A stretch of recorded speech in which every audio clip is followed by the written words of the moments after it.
غزوہ خندق کے حوالے سے ویڈیو کے دوسرے حصے کے ساتھ ہم آپ کی خدمت میں حاضر ہیں۔ کچھ تفصیلات ہم نے پہلے حصے میں بیان کی، مزید تفصیلات اس حصے میں بیان کریں گے۔ ہم نے بیان کیا کہ بنو نضیر نے کفار مکہ کو آمادہ کیا جنگ پر، اور ایک بہت بڑا لشکر کفار مکہ کا اور ان کے حمایتیوں کا مدینے پر حملہ آور ہوا۔ اس لشکر کی تعداد سیرت نگاروں نے 10,000 بیان کی۔ نبی کریم صلی اللہ تعالیٰ علیہ وسلم کو جب اس بات کا علم ہوا کہ اتنا بڑا لشکر مدینہ کی جانب آ رہا ہے تو حضور علیہ السلام نے صحابہ کرام سے مشاورت کی۔ حضرت سلمان فارسی رضی اللہ تعالیٰ عنہ نے یہ مشورہ دیا کہ ہم اہل فارس ایسے موقع پر اپنے شہر کا دفاع خندق کھود کر کیا کرتے ہیں۔ حضور علیہ السلام نے ان کے مشورے کو نہ صرف قبول کیا بلکہ اس پر عمل بھی کیا، اور خود حضور علیہ السلام نے جہاں خندق کھودنی تھی وہاں حضور نے اپنے دست مبارک سے نشانات لگائے، اور صحابہ کرام کی ٹولیاں اور جماعتیں بنا کر ان کو خندق کھودنے کے کام پر آپ نے متعین فرما دیا۔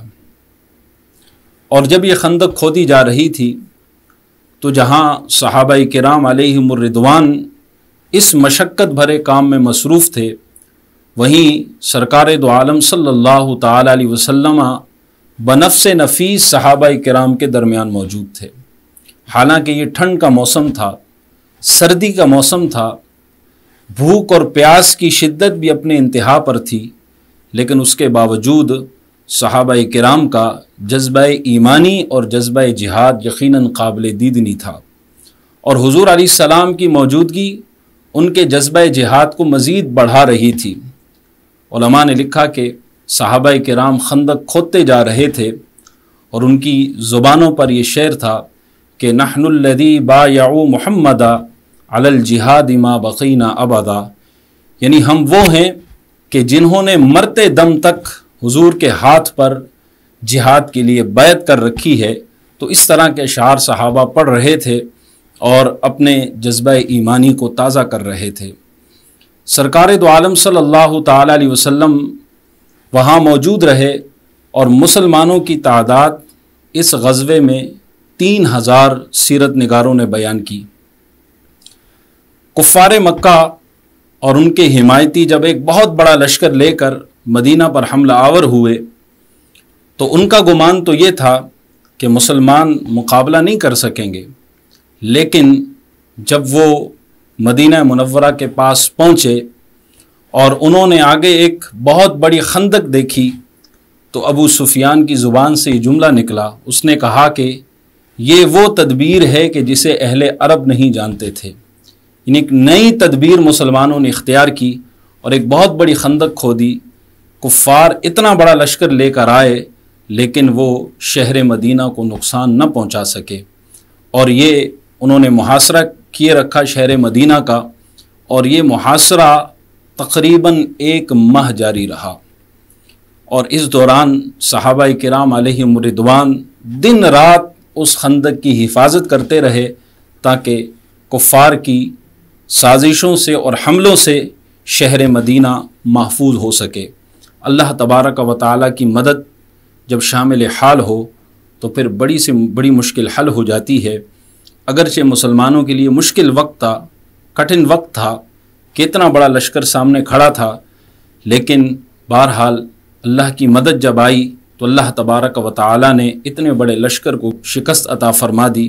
اللہ تعالیٰ نے کیسے مدد فرمائی، اور سیرت نگاروں نے لکھا کہ ایک تو طویل محاصرہ تھا کہ جس نے کفار مکہ کی ہمت توڑ دی اور ان کا آپس میں اختلاف ہو گیا، اور ساتھ ساتھ اللہ تبارک و تعالیٰ نے ایک ایسی ہوا چلا دی، ایک ایسی آندھی چلا دی کہ کفار مکہ کے جو خیمے تھے وہ اکھڑ گئے، ان کا جو بھی سامان رسد تھا وہ بکھر گیا، اور وہ مجبور ہوئے کہ وہ محاصرہ اٹھا دیں۔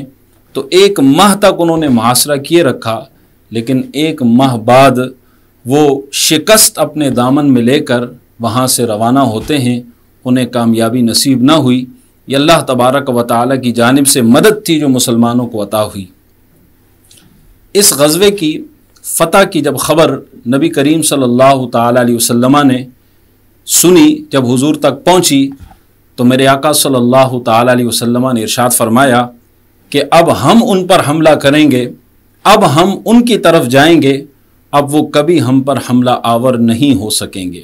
اور ایسا ہی ہوا کہ غزوہ خندق کے بعد اللہ تعالیٰ نے اسلام دشمنوں کی قوت کو اس طرح توڑ دیا کہ پھر اسلام دشمن حملہ آور نہیں ہو سکے، بلکہ اس کے بعد جتنی بھی جنگیں ہوئی غزوہ خندق کے بعد، ان جنگوں میں مسلمان ان کی طرف گئے لیکن وہ مسلمانوں کی طرف نہیں آ سکے۔ تو یہ غزوہ خندق کا مختصر حال تھا جو ہم نے آپ کی خدمت میں پیش کیا۔ اب ہمیں اس سے کیا درس ملتا ہے، یہ بات سمجھنے کی ضرورت ہے۔ سب سے پہلا اور بنیادی سبق تو ہمیں یہ ملتا ہے کہ غزوہ خندق میں حضور علیہ الصلاۃ والسلام نے اسلام کے دفاع میں ایک نئی تدبیر اختیار کی۔ حالانکہ خندق کھودنا یہ اہل فارس کا طریقہ تھا، اسلام دشمنوں کا طریقہ تھا، لیکن ہمیں یہ درس ملتا ہے کہ اسلام کے دفاع میں جو بھی مفید اور کارآمد طریقہ ہو اسے ضرور اختیار کرنا چاہیے۔ آج کے اس دور میں جنگ صرف میدان میں نہیں لڑی جاتی، آج کے اس دور میں اسلام کے دفاع کی جب بات آئے تو پھر ہمیں ہر وہ راستہ اختیار کرنا چاہیے کہ جس سے اسلام کا دفاع ہو سکے۔ آج اگر اسلام دشمن قوتیں صحافت کے میدان میں اسلام پر حملہ آور ہوں تو ہمیں اس میدان میں انہیں جواب دینا چاہیے۔ اگر وہ درس و تدریس کے میدان میں حملہ آور ہوں تو ہمیں اس میدان میں ان کو جواب دینا چاہیے۔ اگر وہ انٹرنیٹ کے ذریعے یا دیگر کسی اور جدید ذریعے سے اسلام پر حملہ آور ہوں تو ہمیں وہ طریقہ اختیار کر کے اسلام کا دفاع کرنا چاہیے۔ یہ سبق ہمیں غزوہ خندق سے ملتا ہے۔ اور ساتھ ساتھ ایک اور درس جو ہمیں ملتا ہے اس غزوہ خندق سے وہ یہ کہ استقامت اور صبر یہ کامیابی کے بنیادی راز ہیں۔ نبی کریم صلی اللہ تعالیٰ علیہ وسلم اور صحابہ کرام ان کے سامنے ڈٹے رہے، استقامت کے ساتھ اور صبر کے ساتھ اللہ نے کامیابی عطا کی۔ تو ہمیں یہ درس ملتا ہے کہ ہم بھی اگر اسلام کی خاطر استقامت اور صبر کے ساتھ ڈٹ جائیں تو یقیناً کامیابی ہمارے قدم چومے گی۔ اور ساتھ ساتھ ہمیں یہ بھی درس ملا کہ حضور علیہ السلام ہوں یا صحابہ کرام ہوں، ہر شخص غزوہ خندق میں اسلام کے دفاع میں مصروف رہا۔ صدیق اکبر بھی وہیں تھے، عمر فاروق بھی وہیں تھے، عثمان غنی بھی وہیں تھے، مولا کائنات بھی وہاں موجود تھے، اور خود نبی کریم صلی اللہ تعالیٰ علیہ وسلم بنفس نفیس وہاں موجود رہے۔ ہر صحابی اسلام کے دفاع میں لگا رہا۔ تو ہمیں یہ درس ملتا ہے کہ جب اسلام کی دفاع کی بات آئے تو پھر ہر مسلمان کو اس میں کردار ادا کرنا چاہیے۔ پھر کوئی بڑا نہیں رہتا، پھر کوئی چھوٹا نہیں رہتا۔ جب اسلام کے دفاع کی بات آئے تو ہر شخص ہمیں صف اول میں نظر آنا چاہیے۔ اور ساتھ ساتھ ہمیں یہ بھی درس ملتا ہے کہ اللہ کی ذات پر کامل یقین اور بھروسہ ہونا چاہیے۔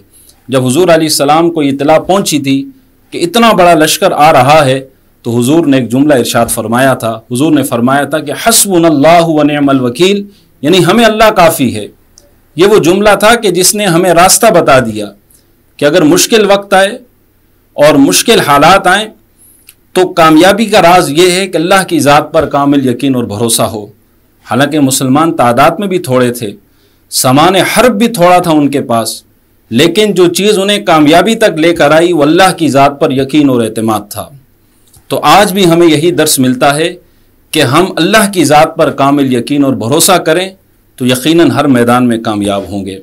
آخر میں یہی پیغام دینا چاہوں گا کہ ہمارے تمام مسائل کا حل سیرت نبوی میں موجود ہے۔ ہمیں اس کی طرف آنا ہوگا، حضور کی سیرت کو پڑھنا ہوگا، اسے اپنی زندگی کا حصہ بنانا ہوگا۔ اگر ہم نے یہ کام کر لیا تو انشاءاللہ دنیا ہمارے قدموں میں جھکے گی اور رب کائنات ہر میدان میں ہمیں کامیابی عطا فرمائے گا۔ میں اپنی گفتگو کا اختتام علامہ اقبال کے اس شعر پر کروں گا کہ کی محمد سے وفا تو نے تو ہم تیرے ہیں، کی محمد سے وفا تو نے تو ہم تیرے ہیں، یہ جہاں چیز ہے کیا لوح و قلم تیرے ہیں۔ اللہ تبارک و تعالی ہمیں حضور علیہ السلام کی سیرت مبارکہ سے استفادہ کرنے کی توفیق عطا فرمائے۔ وما علیہ الا البلاغ المبین۔